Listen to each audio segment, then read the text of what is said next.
Blue Wire. Kirk Cousins, he's going to be a Minnesota Viking. This was the right call. Cousins pressure, hit as he throws, going for Thielen. He's got it! Touchdown! Oh my Diggs! Stay up! Oh my God! Oh my God! 30! No touchdown! It's a Minneapolis miracle! Welcome in, everybody. Welcome into Bleeding Purple, a podcast about the Minnesota Vikings. We are part of the Blue Wire Podcast Network. Subscribe to us on Apple Podcasts, on Spotify, on YouTube. You can follow us on Twitter at Bleeding Podcast. You can follow us on Facebook as well. My name is Tyler Haig. I am joined, as always, by Mr. Adam Patrick. Hey, how you feeling today, Adam? Feeling good. The Vikings beat the Saints, but before we start, I would like to have just a brief moment of silence for the Saints.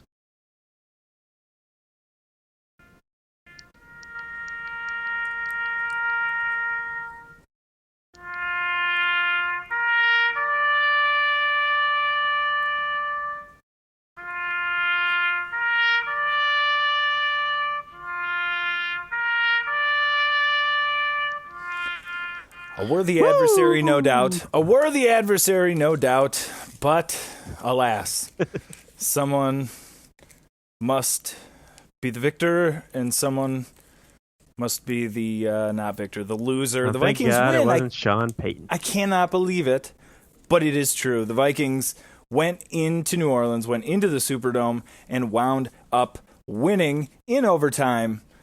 26-20 was the final score, if I'm not mistaken. Yep. I thought it was going to be a shootout. I was wrong. You should believe it.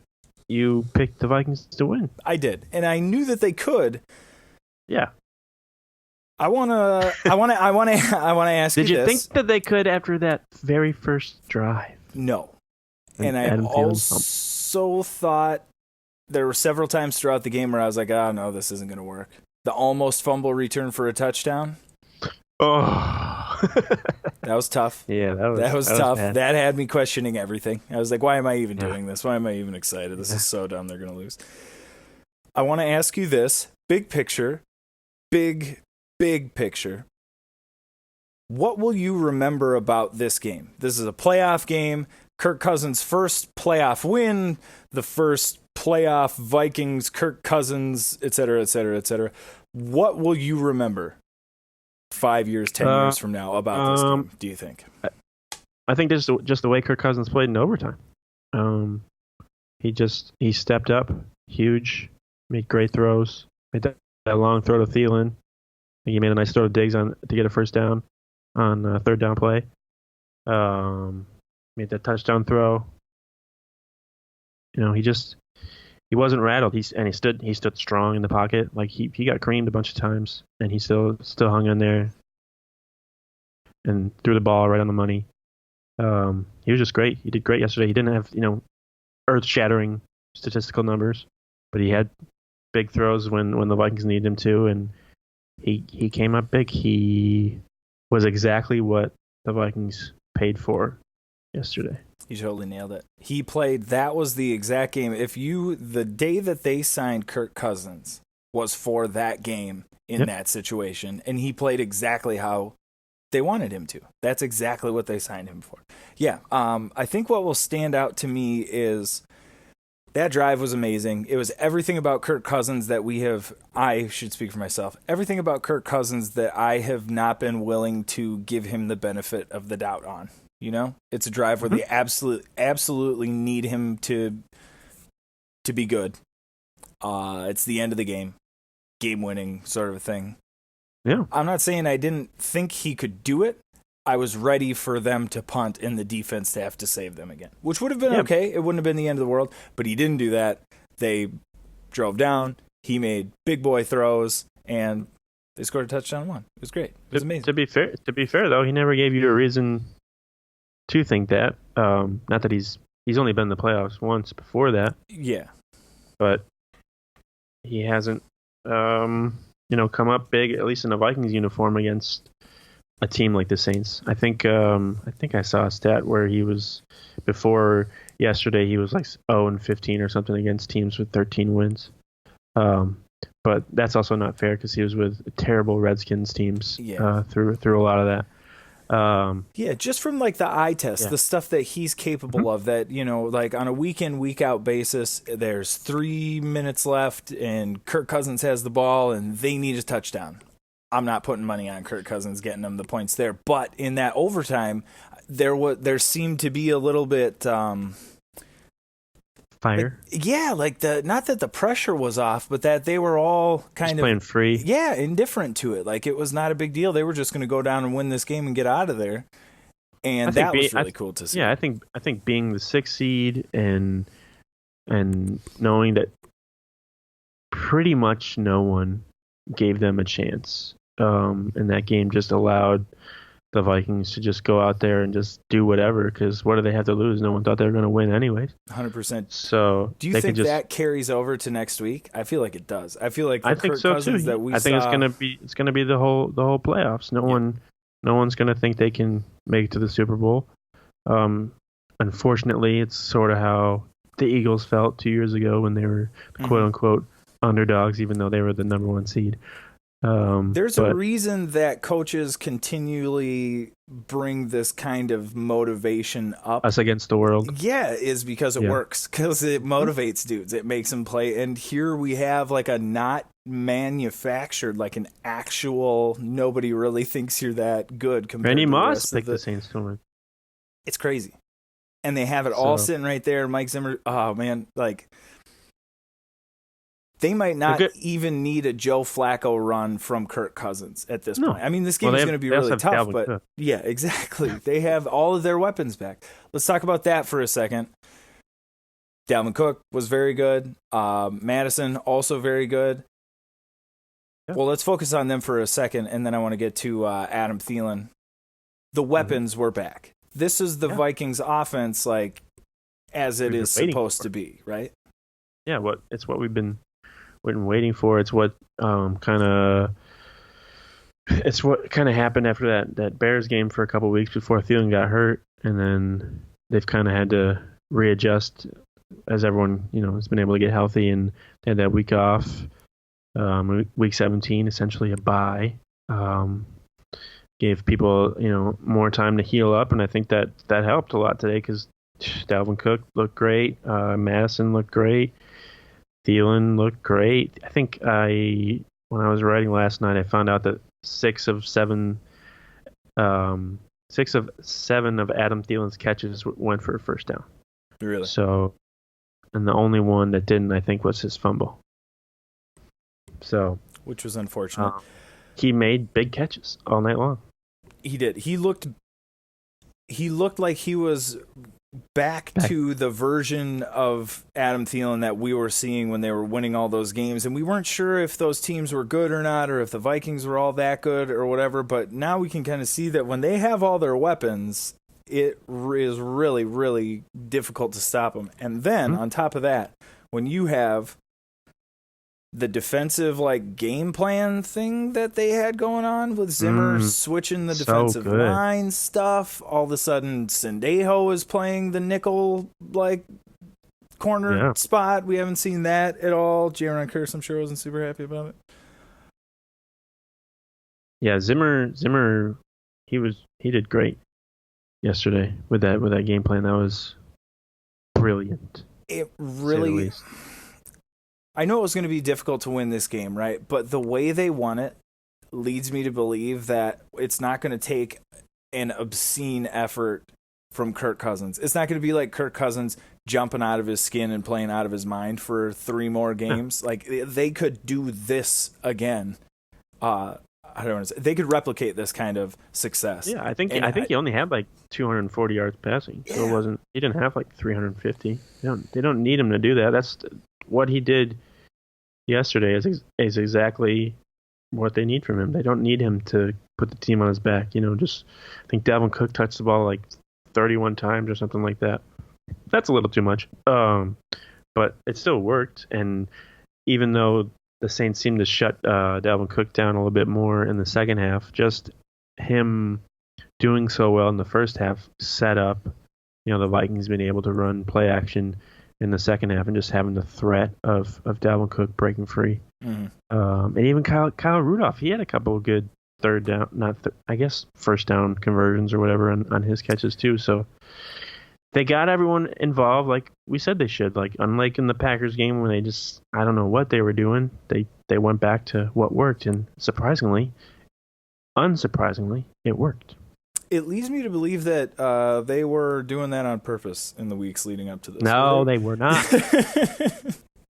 I want to talk a little bit about the defense, specifically Xavier Rhodes. What did you think of him, of his performance? Because he did have times again where he was not looking super hot, but he did have some plays that he needed to make where he did make it.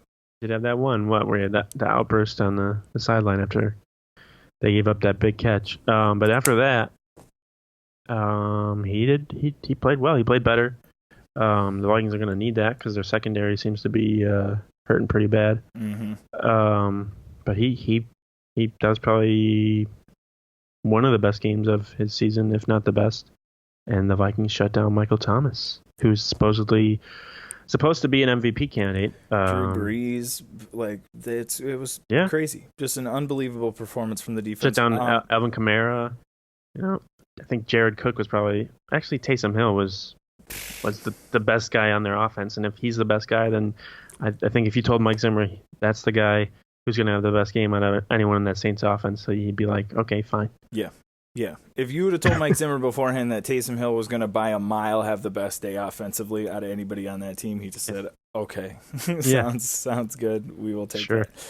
God, what else was I going to say? Talking about Rhodes and rate the outburst. Whose was better, Xavier Rhodes or Stephon Diggs, who also kind of had a little bit of an outbursty thing going on the sidelines? Let me ask you this. I don't really want you to rate them because it doesn't really matter which one was better or what you judge being better in an outburst situation, which was a separate conversation that we could get into if we wanted to. But we don't have to. My real question or real thought is it a problem to have these guys reacting in this way? Does one feel different than the other? I feel like Stephon Diggs is not frustrated because of an individual mistake or things that are not happening for him individually. No, he was more frustrated with what the defense was doing. Yeah, and the lack of production from the offense as a whole. I don't think Xavier Rhodes was sitting there. Xavier Rhodes was looking for someone to point exactly. a finger at. Whose fault was it that I got hung out to dry and look? And that to me is like the big difference where it's like I'm okay with one, but I'm not okay with the other, even though they both look very similar. And I think Stephon Diggs came out yesterday and said after the game that it wasn't being frustrated with the offense or anything. He was more frustrated with the defense, putting 2 or 3 guys on him and him not being able to break free. So that was that. He made sure to say that and not make it seem like he was trying to draw attention to himself or something like that. But he's done it in the past this year, and he did it in the Broncos game where they came back down like 21 points. So I'd rather him not do that, and I'd rather Xavier Rhodes not do that. But that's the kind of guys they are. There's guys like that on every team. We saw on the Saints sideline too with Marcus Lattimore. The difference, though, I think with the Saints and the Vikings is the players on the Vikings sideline they were actually trying to talk to Xavier Rhodes and explain to him why he should have been where he was. Where on the Saints sideline, it looks like they were trying to break up a fight. Yeah. It looked like they were about to go at it on the one, and on the other one they were trying to work through it. Yeah. I will say this about the Diggs thing gets tiring, but it seems to work. Every time he does this, they seem to play better, and the offense seems more productive. I just get worried I can't really be that frustrated. But. No, I just get worried about Kirk Cousins 100%. Seeing that and trying to force him the ball and then getting a pick 6 or something like that. Yes. But he didn't do that yesterday. He still stuck with the game plan or whatever. But I don't want that to happen especially when Kirk Cousins is, he's playing well. You don't need to mess that up just because you're getting frustrated.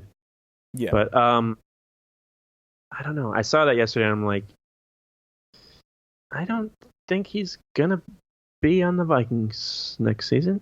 Xavier Rhodes, it's real. No. Well, him too, but Stephon Diggs. I know Excuse me? I know we look at it and like, oh, it's not frustration of not getting the ball, but I don't think Mike Zimmer likes that. You don't think Stephon Diggs is going to be on this team next year? Dude, they got to clear cap space. Bro, that's like the hottest take. You were just going to like quick I've move thought that for a past while. Get out of town. I thought that for a Stephon Diggs while. is not going to be on this team next year? You've thought that for a while? They're not going to pay two receivers $15 million when your team's top, offensive performer is a running back. We got to They got to who they have to pay, and they got to pay Kirk Cousins, and they want to try and probably re-sign Anthony Harris. They need to find When is ways Diggs' to make contract money. up? Is he a free agent after the Like end of this 4 year? years. Yeah, No, see, like- get out of town. Who's not going to want Stephon Diggs? Malarkey? Well, yeah. You can get good. They got a bunch of old players. They should get a bunch of This is draft picks. I am flabbergasted by this take. I do not recall this take one at all. I do not remember this, and we are going to discuss this at I a said later it date. earlier in the year when Jalen Ramsey was on the block. I do not remember this. I'll look it up. I believe you. I'm not saying that you're lying. I'm saying I just don't believe you, and we're going to have to talk about that in depth after this playoff run because he's part of the team now, Adam. Don't take away No, from he the is. team today. You'd No, be getting but- eviscerated on Twitter for this, by the way. I see if I really care about that. Wait, that's not a deterrent to you? And like No. your No, I actually Viking enjoy that takedom? probably more than Yeah. anything. More than most people, I would say that. Yeah. Let's discuss the pass interference, the offensive pass interference at the end of the game on Kyle Not that Rudolph. You mean the non-pass The interference? non-pass interference, the ghost of pass interference. Did you first of all, let me say it like this: in real time live, did you think it was a penalty or something that was going to be looked at? Absolutely not. I didn't even think it was a thing, honest to God. And How many I times- was how super many times have excited we that they seen- were How many times have we seen that play? a million times. Yeah. A million times. You know who else used to do that all the time? Randy Bleepin' Moss. That was Yeah. like the move that he had. That happens all the time. I didn't even think twice about it. And honestly, I think it was another one of those Joe Buck kind of situations where I think if Joe Buck just doesn't say anything about it, they look at it the way they normally I thought it do. was Troy Aikman. Or whoever said it, whichever Yeah. one of those. Sorry, Joe Buck, if I'm blaming Joe Buck unnecessarily. He doesn't need any more of that. Doesn't need any more. Yeah, but whoever said it, I think if they wouldn't have said anything, it wouldn't have been a big deal. But here we are discussing this like faux pass Listen. interference. What do you make of this whole thing? And are they going to change the rule because of this? Did it look like Kyle Rudolph pushed off? Yes. Was he also in the grasp of the Saints cornerback? Yes. Mm-hmm. So both players could have been called for pass interference, and you're in that situation. You're a ref. Either coach, I think, would rather have the game not decided by a call. That's exactly it. Just let them play, which I feel like they did for most of the game. So they did. were consistent throughout. There wasn't many ticky tack calls. One of the few games that I can remember this season or recently in recent years that a call didn't affect the outcome of the game directly. And I don't think this one included would have, I don't think it would have been a good call. Not according to Saints fans, but I think that makes a difference too. That it happened to the Saints again. So ESPN and all those guys are going to run with it and be like, "Oh, the Saints got screwed again," and like, "Why do you have this rule if you're not going to use it?" And the reason they have this rule is for egregious calls, Yeah. like last year, Like in last the year. NFC Championship. This was so That different was than last not year. an egregious call. That Yes. was something that happens in every game. Yes. That's something where both guys were, being handsy. The Saints Sorry. cornerback did not. He didn't even turn around to look for the ball. If he did that, maybe he would have had a call. But he didn't even try and play the ball. He was looking at Rudolph the whole time. So don't sit there and say that it should have been reviewed or offensive pass interference because the Saints that's the defender thing. should have was been. He could have been. It was reviewed, but they made the right call is to not because you nailed it initially was the reason that rule was put in place was to prevent egregious, outrageous Yeah. penalties that are not called like last year. This was not that. This was a normal football play, and if they didn't throw a flag initially, it shouldn't have been overturned by anybody outside of the stadium. And if you don't want the game to be decided on a play like that, don't let Adam Thielen catch a 43-yard pass 2 plays before. Yeah. Blame Or- your defense for that. Don't Yes. blame them for not, being able to cover 6'6" Kyle Rudolph on a 4-yard touchdown pass. Exactly. You know. Or if you So- want to have an argument about like the overtime rules, I would be willing to hear that. Like they shouldn't that's win on fair the just because the win the Vikings have been in that situation before. Yes. So that's fair, but I would also have that don't argument. care because the Saints lost, so it makes it even better. Totally. So I'm not going to be like, yes, we should change 100%. overtime. And that's the thing. Absolutely not. That's what I'm saying is yes, we were rooting for the team that won there, but you were preaching to a choir of fans who totally understand what it's like to lose and get screwed and like not By the refs. Yes. In overtime. all of these things. In New Orleans. And we're telling you, honest, nice Minnesota, like, it ain't that bad. Chill out. This is Did you ours. Let us see- have it.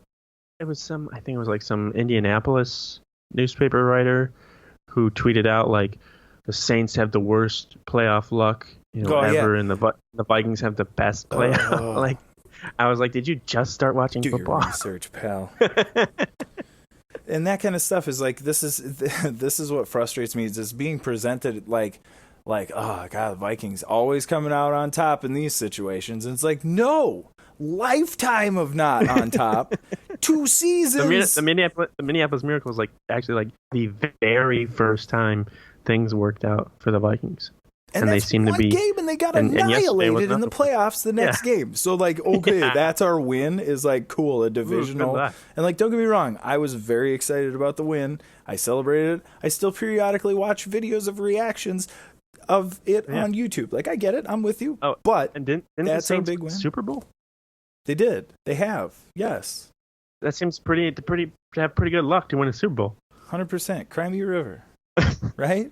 Like, and Yeah, I don't mean to like boil the argument down to like, you have a Super Bowl, bleep off. But like, you have a Super Bowl, bleep off with this offensive pass interference malarkey. He's been really sad for his last couple of years, I bet. Shine Yeah. your trophy up. Boo-hoo. Yeah, Listen, that's a lot. That's called karma for it is. trying This- to end the careers of multiple quarterbacks. I So, wasn't going to say anything, but I think this is the Bounty Gate curse. I think that's what's Football happening gods? here. Yes, are punishing them for winning that Super Bowl. good. And that's exactly how I feel about it. And I'm not going to hear any more of this offensive pass interference malarkey. I just don't. I think going in this game, I don't understand how people are so shocked that the Saints lost, because looking back on it, I don't remember like a team that they beat that was so good. Anytime they lost to the 49ers, they lost to the Falcons. Mhm. They almost lost to the Titans. Yeah. Like, What's interesting? they weren't just like everyone's like they're the best team in the NFC, and I'm just like, why? Perception is so interesting there because they also big picture. We look at the Packers and we think, God, Aaron Rodgers only won Super Bowl out of that. What a waste of talent. But we never look at Drew Brees in New Orleans and think the same thing. And the same thing Sean is Payton. we never look at them in the playoffs this year and think like, why why did is- they lose all those games to those Yeah. garbage teams and like what? Why is Sean Payton still around? Mike Zimmer was getting talked about because he hasn't been able to have success in the playoffs. When's the last time Sean Payton went to the Super Bowl? Mm-hmm. It's very interesting how you get the best of both worlds at a certain point. It's like the quarterback gets all the glory and none of the blame when they lose. The head coach is a genius when they win, and isn't really his fault. It must have been the Listen. refs when he loses.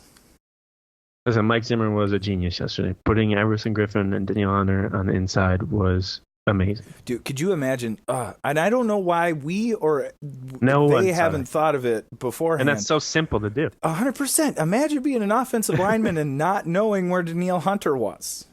Ever. Yeah, imagine being terrifying. one of the Saints guards yesterday and being like, Oh my "Hey, God, I he's didn't over think I was me. going to have to block Daniel Hunter." Oh my God, what are you I wasn't doing ready here? for this. Yes. Oh, it was. It was I was so ready for, beautiful. Shamar Stephen. Ah. Yeah. What it It was also good. And real then, quick. and just Go ahead. What did you think of the Stephon Diggs reverse pass thing? Saw a little kickback on. Yeah, okay, that's the. Saw a little kickback on Twitter just like that. They're like, stop doing it, dude. I don't dislike the call. Whatever, 2 weeks ago when Kirk had the diving miss, I thought that was a perfect call. The only thing that went wrong there was it was just a bad throw. I thought that everything about that was perfect. Yesterday, I think they ran a reverse too with Stephon Diggs. That was why I liked it, was because they did the pass early to set up the on-purpose run later in the game. On-purpose run didn't work very well, but I like the thought process. But now that the pass hasn't worked twice, can we stop doing that? I totally get that argument also too, because yes. because I think as they were running it, I'm like, oh, they're going to give it to Diggs and pass the ball. So if I saw that at home, I'm guessing the Saints saw that since it's their job. I love the play and I love the play call, but it definitely has already turned into one of those. Why doesn't? Oh no, they're doing this. Yeah, no, they're doing this. Why doesn't Diggs know how to throw it out of bounds too? Yeah, he's always like, do I throw it or run it? And then there's 5 guys around me, and I'm just gonna go down. Well, see, and that's the thing that bugs me is it's like either throw it away or run upfield, but don't do the thing you're doing where you just kind of dance around and float. I gotta find space to throw it. Yeah, it's like I gotta be a pocket quarterback all of a sudden. It's like no, just go forward, guy. It's gonna be that'll be okay too. Let's stop doing that. Maybe let Adam Thielen try something or next time. Maybe Stephon Diggs apparently not a very good quarterback. Maybe that's why he threw his helmet, because he's pissed about his career quarterback right now because he's great point, dude. Been able to complete a pass. And how long is it going to be until? How long is it going to be until he gets another opportunity? Also, And look at Taysom Hill. Look at that wide receiver. He's a great quarterback. Do you think? Did you know he used to play quarterback? I had heard that. Gritty. I just anytime I see him, hear his name, just gritty. I wonder if that has to do with something. Why he always gives that description? I don't know. I have no idea. No idea. Do you think that like Tim Tebow or something? Hypothetical. Quick hypothetical. Breeze retires. I don't think he will because I don't think this is the way he wants to go out. But anyways, hypothetical. Hypothetically, Drew Brees retires. Who's their quarterback next year? Teddy? Oh, Taysom. Probably want Teddy. But Taysom, no. I mean, the weapon of weapons. He's a Swiss Army knife quarterback. You could have him. Lamar Jackson's pretty popular right now, dude. That's why he's useful for the Saints, because people don't know what he's going to do. They don't know if he's going to throw the ball or catch it or whatever. But now imagine him touching the ball on every play. You'd never have any idea. But there's also players like that, like Mohamed Sanu, who he can throw the ball too. But they're not. Patriots aren't going to make him their quarterback if Tom Brady leaves. So I don't like the fact that it's always brought up that Taysom Hill used to be a quarterback, because that's great, but he's not anymore. He's either a tight end or he's kind of like an H-back, I guess. Yeah, I'm torn on him because I really, really part of it doesn't bother me because I really like professional football, but part of the thing that bugs me about the transition from high school, college to professional football is stuff like that. There are no gadget players. There are no guys like Taysom Hill where you can just use them all over the place. It's hard to run options. It's hard to do those kinds of plays. And it's getting there. I think. It is. It's starting to change for the better. Yeah. The RPOs changed everything. And honestly, RG3 and Colin Kaepernick did a lot of it. But Lamar Jackson. I'm torn. Lamar Jackson just ran for what? Lamar Jackson is totally. Yeah, he's breaking everything. He's the one that is going to allow it to be normalized now, which is really exciting. But yeah, so I love watching players like Lamar Jackson, like Taysom Hill. Like I love that kind of football. So like I'm a fan of his, but I hate that every time he gets the ball, they're like, he's amazing. Oh, God. And it's like as though no one's ever done that before. That's exactly right. As though it's not something that literally was the only way anybody played football forever. It's like that's like the majority of football looked like that, and now he does it, and he's the only one that doesn't. It's like, can you believe he got a first down? Exactly. Did you see how far he threw the ball? Like, yeah. Oh, my God. Pesatore was doing the game yesterday. Oh, God. I'm so glad it wasn't Booger. Speaking of those, dude, did you watch the Bills game on Saturday? I cannot listen to any of that. No, sad but true. I cannot watch those games because of that crew. I cannot do it anymore. I can't do it. I understand, because I think it was Booger who called for the Bills or the Texans to run a draw on 3rd down and then spike it on 4th down. You can't make it up. You really can't. We should. No. I mean, I'm not going to because I'm lazy. But somebody should put together a highlight package of lowlights from Booger. Listen, we don't have like a month to sit around and watch I was that going video. to say, do you That's think how it long would be it 2 would be. hours? Yeah. Do you think it would be a full 2 hours? I don't know. Maybe. You know how long football games are? That's Every time he talks. And then it goes back into when they like do the shot of them like speaking in the booth or whatever, and then you forget that Booger's finger is like at a 90-degree angle, and you're like, listen, can you not? I'm trying to eat here. I don't like making fun of the way people's appearance. Also, doesn't he have just money? don't like- Can he get fixed? Can he get that fixed? all these guys, millionaire dudes, flown across the country to call games. Have them have surgery on your finger. Yeah, you can do that. I'm sure that's a thing they can do. Also with Booger, again, don't like making fun of people's appearances, so I don't want this to be making fun of him, but I'm kind of making fun of him. He's got a weird forehead thing that distracts me pretty often, and I don't know. I'm not saying it's gross. I'm not saying like he's a ugly or bulge? anything, but yeah, it's just like a weird thing. So I'm not listening to him until he says something that's outrageous. I'm just like looking at his forehead. If ESPN If it's the shot that you're continues on with him as on the announce team next year for Monday Night Football, they're definitely just trolling everybody because they have to know how terrible he is. It really Like, what do you do? Like, I'm sure they have like yearly reviews, like every other employment agency does. Like what? Well, you called every game. That's for sure. attendance 100. Yeah. Well done. You were. Sir. You were there. You didn't call in sick. Good. It's You're reliable. But no, here's the problem. You're talking about a group of people who brought him back. He did this last year, and they were like, sounds good, we'll give it another go. But what about this? More airtime for Booger.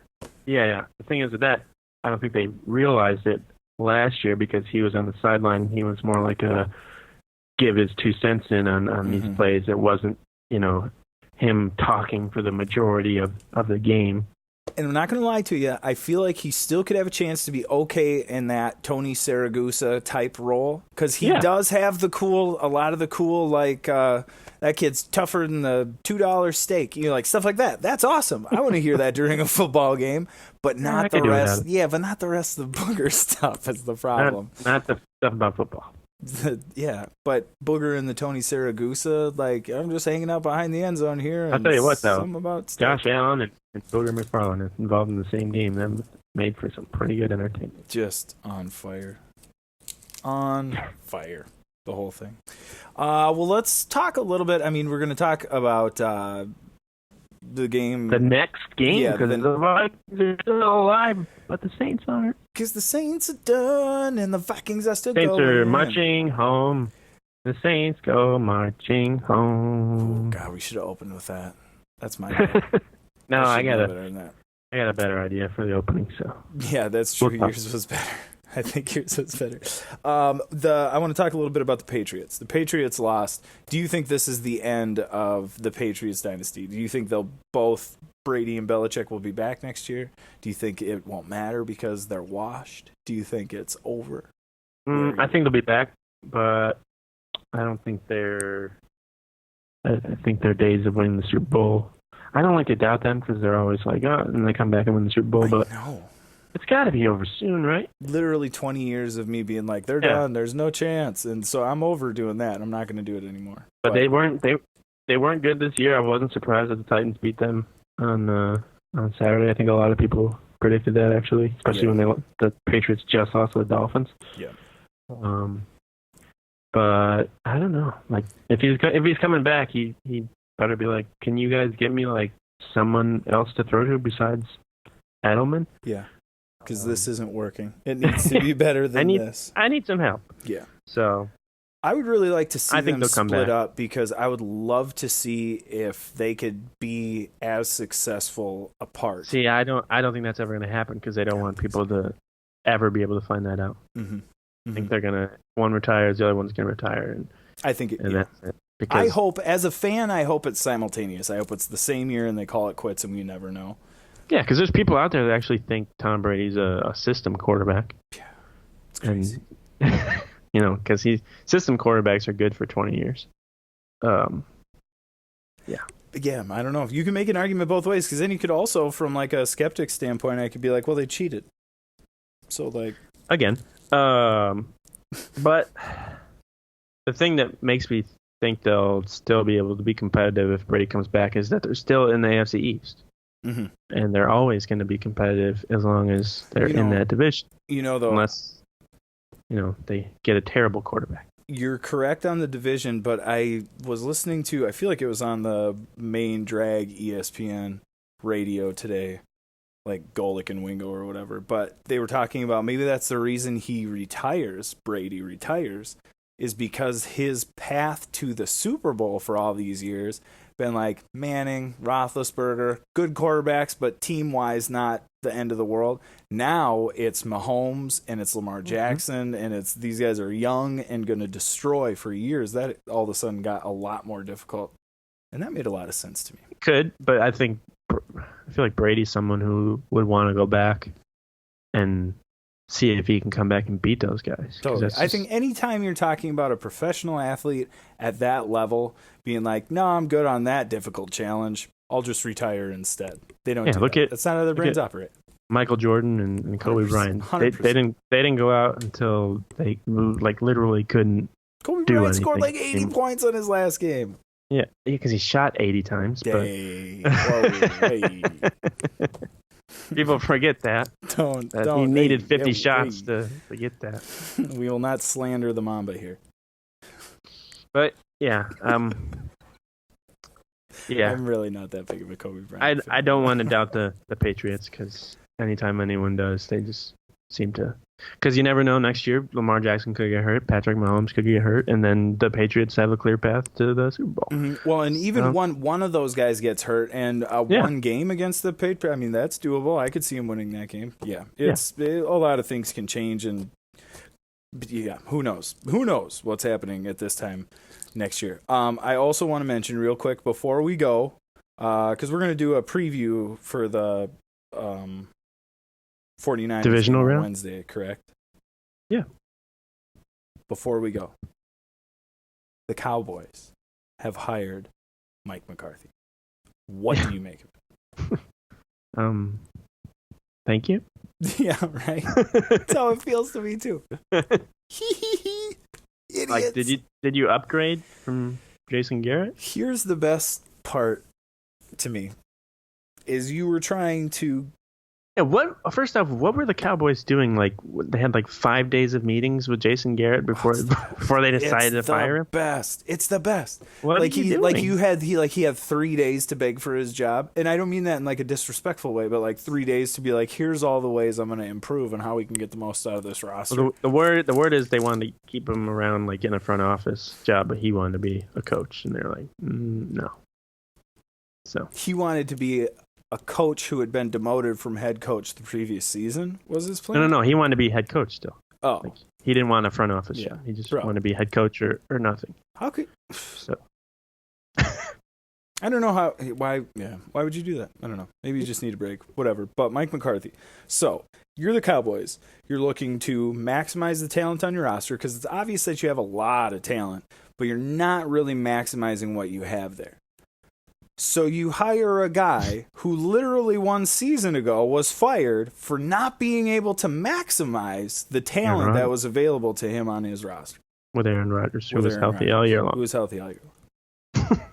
That was who you went with. Who knows? You never know. Like, people like John Gruden or Tony Dungy have been fired and come back and won Super Bowls. So that's like after, yeah. Bill Belichick. But actually, I don't like to use Bill Belichick because not everyone gets to have Tom Brady. Yeah.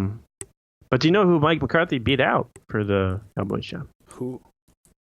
Marvin Lewis. God, they were just determined to make a mediocre hire, weren't they? No, not to them. They wanted a proven head coach. And apparently, Mike McCarthy was picked over Marvin Lewis because the Cowboys did not want Hugh Jackson to be a part of the Cowboys staff. And Why? if Marvin Lewis was hired, then Hugh Jackson probably would have been. What's the problem with Hugh Jackson? Oh, I don't know. Not a good coach. What's the big deal? Yeah. Dude, you can't. It's absolutely incredible to me that you can have in 2020 in the NFL, multi-billion-dollar industry, guys in charge making decisions like that, or guys like Daniel Snyder in charge making decisions like that. You know, like it's just all you have to do is look at the Raiders owner and his haircut. Yes, all of these. How is it possible? Like it's amazing to me. He's a millionaire and he can't even cut his hair right. So like, yeah, it honestly is just amazing. So you were a proven NFL head coach, so you just needed a guy who was going to get you to 500 again for sure. Where's Jeff Fisher? They should have hired Jeff Fisher. That would have been. I'm sure he was in the running. Higher. Well, wasn't Mike Zimmer supposed to get traded there? Yeah, maybe that was the initial. Yeah. The initial heat. What a difference a week can make, huh? Yeah. Last week I was never going to happen. Trading him for a second round pick, and today that was never going to happen anyway. I want to hire him for life. Sign him to a lifetime contract for $1 billion. Much as people want to stir that pot, you know, certain people who work for a certain radio station wanted to stir that pot. That wasn't going to happen. Not sure what you're talking about, but according to my sources and my DMs. In your DMs. Yeah. Yep. Anything else you would like to add on this amazing, wonderful, phenomenal victory? Well, the Vikings could follow the same path as their 1987 team because they beat the Saints in the first round and beat the 49ers in the second round. So both on the road. So let's hope that that'll happen again on Saturday. I think the Vikings have a good chance to win. I'll just give that right now. We'll talk more on Wednesday, and I think you got to feel pretty good about this Vikings team because a lot of people looked at the Saints as the best team in the NFC, even though they were the 3 seed. And if they've already beaten the best team in the NFC, well, why can't they beat everyone else and go to the Super Bowl? This is the best you should feel as a Vikings fan. This right now, after a win like this, is as good as it gets, like fan-wise. I've never experienced a championship. So. Here's a question: if they lose on Saturday, do we still feel good about this season? I think so. I think so because these games, playoff games, are so important. If for nothing else, just to change the narrative around your team going forward. And I think they have done enough of that. And not that it was justified in the signing, but this was the version of Kirk Cousins that you were paying for, and we've seen that already happen, so that feels like it's no longer a bust. I think the win over the Saints earned Mike Zimmer another contract, earned Rick Spielman another contract, earned Kirk Cousins another contract. So yeah, you're probably right. About that Diggs trade, they got to make some cap room. Probably going to happen. Hey, you're forgetting about the secret weapon, bro. Brzezinski. No problem. Yeah, sign him. Yeah, you never underestimate him. He'll figure out how to make Kirk Cousins cap hit like $5 million. Totally. We don't have to trade anybody. This is all going to be fine. We might have to choose a new punter.